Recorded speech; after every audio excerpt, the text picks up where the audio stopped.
Claudine has survived. A group of perpetrators had invaded the home of her family, had murdered her parents and 5 of her brothers and sisters, and had left her as presumably dead. The hit of the machete, aimed at cutting off her head, hit her face. The 4-year-old child was rescued.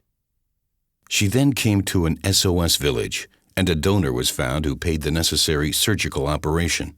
The scar, however, will remain for the rest of her life.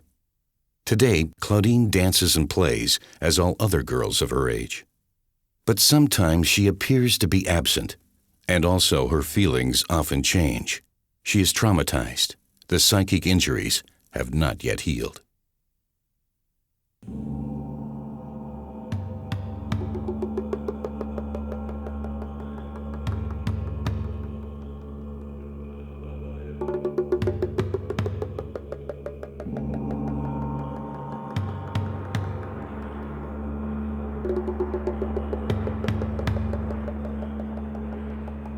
On April 11th, the City Council of Kibungo called together by messengers all Hutus. Numerous Interahamwe had arrived by lorries and buses, jamming the roads of the town. There was total confusion. The magistrate told all those who were present that from now on, that killing Tutsis is the only thing that matters. You don't have to ask where to start. The only thing that matters is to start right here in the neighborhood without bothering us with further questions. Some hesitated to kill because they were frightened, others because they were weak or because they didn't care. Others were cruel. I always hit very quickly without caring about such things. I just hurried to fulfill the things I was supposed to achieve each day. The white fathers had already fled when the first killings began. The black priests murdered themselves or were murdered. God was silent, and there was a terrible smell in the churches due to the corpses left there. There was no space for religion in what we did. For a short while, we were no Christians as before. We had forgotten what we had learned in religious instruction. The main point was obedience to our leaders. God was behind, far behind, when confession was at stake, after the work had been done. After the regime of the mass murderers had collapsed, the government, the army, and the militia fled the country, taking hundreds of thousands of Hutus as hostages to Zaire and Tanzania. The extended life in the camps, financed by the international community, took place immediately at the border, and the people responsible for the genocide announced their intent to soon reconquer their homeland.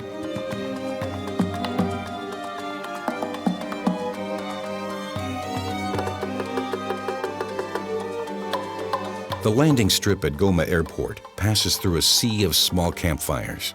At a distance of 200 meters from the airport, aside the main street to the town center, French soldiers are closing a trench with bulldozers where dead people have been thrown. Living people are still camping around the place. A representative of the Belgian NGO, Médecins Sans Frontières, estimates that since the middle of the week, in the vast camps outside the town, every minute people are dying. There is cholera. The number of Rwandans arrived since Thursday last week at Goma has probably exceeded 1 million. The majority have meanwhile left the border town and moved further inland.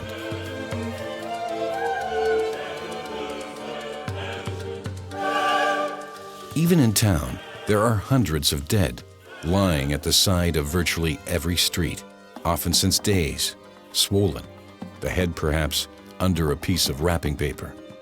Nobody cares. Nearby, people are making tea.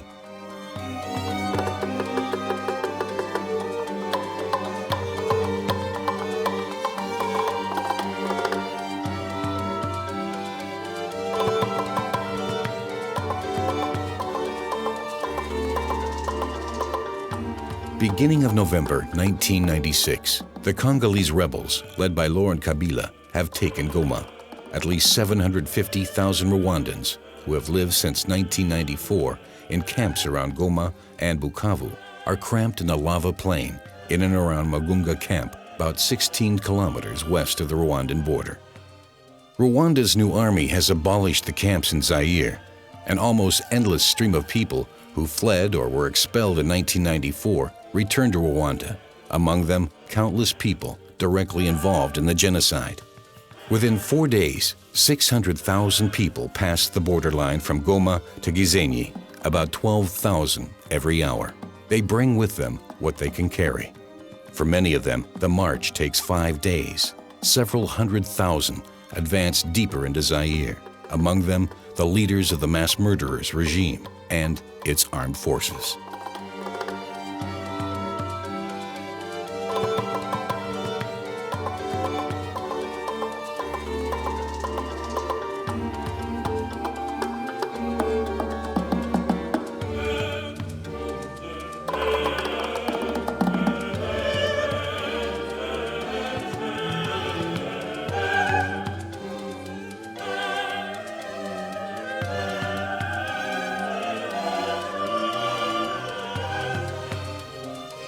The RPA, Rwandan Patriotic Army, shall ensure the security in Rwanda under the new government.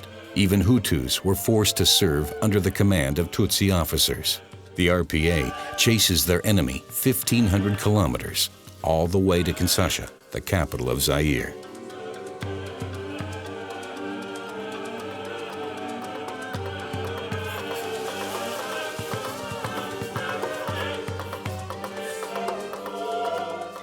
Adolescents behind bars, even they are suspected. Youth, adults, old people, hundreds, thousands have murdered. Prisons designed for 10,000 inmates are overcrowded. 120,000 prisoners are waiting for trial.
The government is responding to this challenge by introducing an innovative form of legislation that combines elements of modern and traditional jurisdiction and finds acceptance among the population. The Gacaca courts got their name from the grass on which the old people of the village settled in former disputes in their commune. They decided on matters of property, matrimonial disputes, and occasional thefts. But never before has a country had to deal with 800,000 cases of murder. The promise to achieve justice was given more easily than it was possible to keep.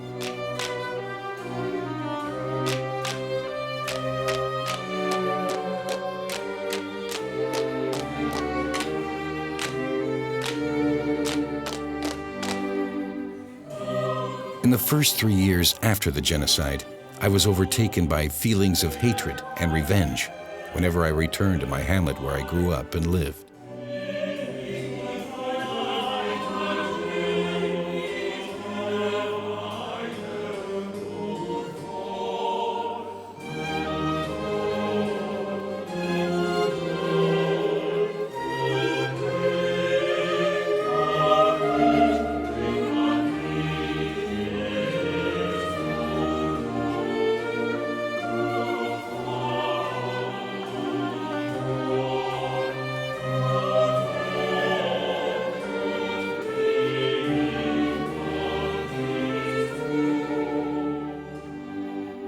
On a small protrusion of the hill, which you can see just after the turn of the road, lies Silas's house.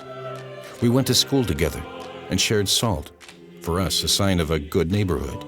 But in the last days of April, Silas, together with other farmers of the hill, murdered my wife, my child, my 2 brothers, and their families, and my parents.